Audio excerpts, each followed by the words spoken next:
Aunque este retablo preside hoy la parroquia de la Puebla de Castro, en realidad procede de la ermita románica de San Román de Castro. En 1936, con motivo de la Guerra Civil, la obra se desmontó de su ubicación original y sus tablas fueron trasladadas a Ginebra. Al finalizar la contienda, fueron devueltas y colocadas esta vez a la iglesia de la Puebla de Castro. Su disposición original se desconoce, ya que se colocaron de forma arbitraria y con ausencia de piezas del sotobanco y el guardapolvo. Esta joya del gótico se debió de realizar entre 1495 y 1500, y en él intervinieron 2 talleres de pintura, como era habitual en piezas de estas dimensiones. Uno de los principales maestros que participó en la ejecución del retablo fue Juan de Lovaina. Lo sabemos porque aparece su firma en el cinturón de uno de los verdugos en la escena de la coronación de espinas. Es un maestro procedente de los Países Bajos, pero sabemos que estaba trabajando en Zaragoza en 1497, aunque luego pasó a vivir en Pertusa, un pueblo de Huesca, donde trabajó en el retablo de su iglesia, además de en el de Bujaraloz y la Catedral de Huesca. Juan de Lovaina, con un estilo de clara influencia flamenca, pintó las escenas de la Pasión del banco del retablo. El estilo del resto de las tablas es más propio de modelos aragoneses, derivados del artista Bartolomé Bermejo, y se relacionan con Miguel Jiménez y Martín Bernat. Estos fueron unos maestros muy activos en Aragón en estas fechas del siglo XV, aunque no se descarta también la intervención de Juan de Lovaina. El retablo está dedicado a San Román de Antioquía, personaje que sufrió varios tormentos hacia el año 310, en tiempos del emperador Galerio. Fue torturado con los garfios, quemado en la hoguera, le cortaron la lengua y finalmente fue estrangulado. Su fiesta es el 18 de noviembre y sigue celebrándose en la Puebla de Castro. Si tenemos la oportunidad de acercarnos al retablo, podremos conocer la iconografía de cada una de sus pinturas. En el banco, es decir, la parte inferior del retablo, se representan en los laterales San Pedro, a la derecha, y San Pablo a la izquierda. Cada uno porta su atributo personal. San Pedro una gran llave y San Pablo una espada.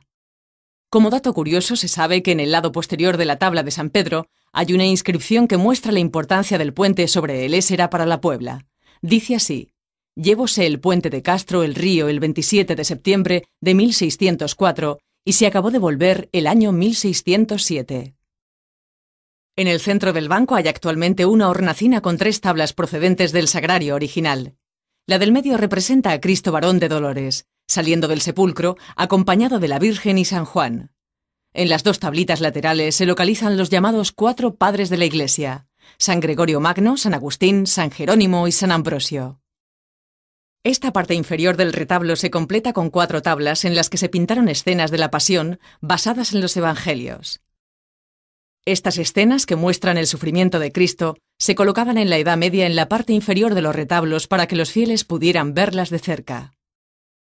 A la izquierda veremos la escena de la flagelación, con Cristo atado a la columna y junto a ella la tabla con la coronación de espinas. En ella aparece Cristo en el centro mientras lo coronan y se burlan de él ante la presencia de Pilatos y 3 personajes más. En el cinturón del personaje de más a la izquierda podremos ver las letras Juan de Lob, lo que nos desvela la autoría de estas pinturas. Al otro lado, a la derecha, se representó el descendimiento. Es el momento en que Jesús es bajado de la cruz con el sudario por José de Arimatea. Mientras Nicodemo le quita los clavos y esperan su cuerpo la Virgen, San Juan y María Magdalena. Al lado veremos el Santo Entierro. La escena se centra en un sepulcro ricamente decorado al estilo renacentista, a cuyos lados están la Virgen y San Juan. Completan la escena José de Arimatea, que se cubre la cabeza con una gorra, Nicodemo, que sostiene los pies, y 3 mujeres que besan la mano de Cristo. Una de ellas es María Magdalena. El resto del retablo se divide en 5 calles, con 3 tablas cada una. En la tabla central de la calle principal se localiza la presentación del Niño en el templo. Esta pintura seguramente fue pintada por el maestro aragonés Miguel Jiménez, ya que recuerda una tabla del mismo tema que se conserva de este artista en una colección privada de Florencia. Sobre esta escena, coronando el retablo, se situó la crucifixión. Es una escena compleja donde se muestran el Calvario con Cristo y los 2 ladrones, las santas mujeres alrededor de la Virgen desmayada, María Magdalena besando los pies de Jesús y San Juan con gesto doliente. Sin duda, la composición y actitudes de los personajes siguen siendo el modelo fijado por Bartolomé Bermejo y repetido por el maestro Martín Bernat en otras tablas y retablos, como es este caso. La tabla inferior de esta calle central está dedicada al santo titular al que se dedica el retablo, San Román. Aparece en el centro vestido con los hábitos monacales de color negro propio de los benedictinos. A sus pies, en un tamaño mucho menor, aparece vestido de sacerdote el personaje que se supone que fue el donante de este retablo, del cual se desconoce su identidad. En las 12 tablas laterales se narran las escenas de la vida de este santo, basadas en la Pasión latina de San Román, tomadas del Pasionario de San Pedro de Cerdeña. A continuación os descubrimos su historia, en el orden en el que están colocadas las tablas, que no es el orden real de la vida de San Román. La tabla superior de la calle izquierda muestra el encuentro entre Asclepíades y San Román, ante el palacio del prefecto de Damasco, rodeados de personajes de su corte que portan lujosos atuendos. Debajo, San Román habla con Asclepíades y ante el médico Aristón, a pesar de que le han cortado la lengua. La tabla inferior, que es la única donde no aparece San Román, guarda relación con la anterior escena, ya que se representa el sacrificio de un cerdo para comprobar que un ser vivo sí que muere desangrado si le cortan la lengua, comprobando así el milagro de San Román. En la segunda calle de la izquierda, arriba del todo, se escenifica el prendimiento de San Román, es decir, su detención por orden de Asclepíades por ser rebelde a los mandatos de los emperadores. En la tabla de debajo se muestra uno de esos castigos, el más conocido de este santo, que es la ablación de su lengua. Asclepíades, que pretende ir desmembrando el cuerpo del santo, da orden de comenzar por su lengua, ya que ha blasfemado contra los dioses.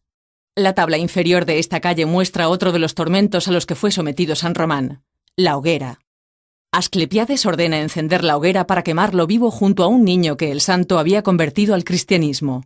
Ambos son salvados milagrosamente por la lluvia.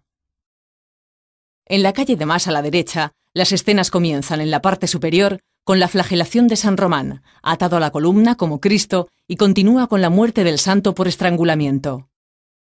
El santo ofrece su martirio a Cristo, por lo que no se ve sufrimiento alguno en su rostro. En la escena se ve cómo su alma sale de su cuerpo y es acogida por Cristo para llevarlo con los bienaventurados. En la tabla inferior de esta calle se cuenta la negativa del santo a adorar a dioses paganos. El pintor refleja la sorpresa y enfado de Asclepíades ante el hecho de ver al santo cantar un himno a Cristo y declarar que no adorará a los dioses paganos que le imponen. En la calle de al lado, la tabla superior muestra los tormentos que le infringieron en el rostro, mientras que la central escenifica el tormento de los garfios. En ella aparece San Román atado a una cruz en aspa, mientras que los verdugos desgarran su piel con garfios de hierro. A pesar del tormento, el santo sigue predicando, por lo que, como se ve en la escena, un anciano asistente recomienda a Asclepíades cortarle la lengua. La tabla inferior de esta calle representa la declaración del niño Badulas o Teodulo ante el juez. San Román pidió traer a un niño de 7 años para que le preguntaran si la fe en Dios era verdadera. En la escena se ve en una filacteria cuál fue su respuesta. Solo hay un Dios, que es Cristo.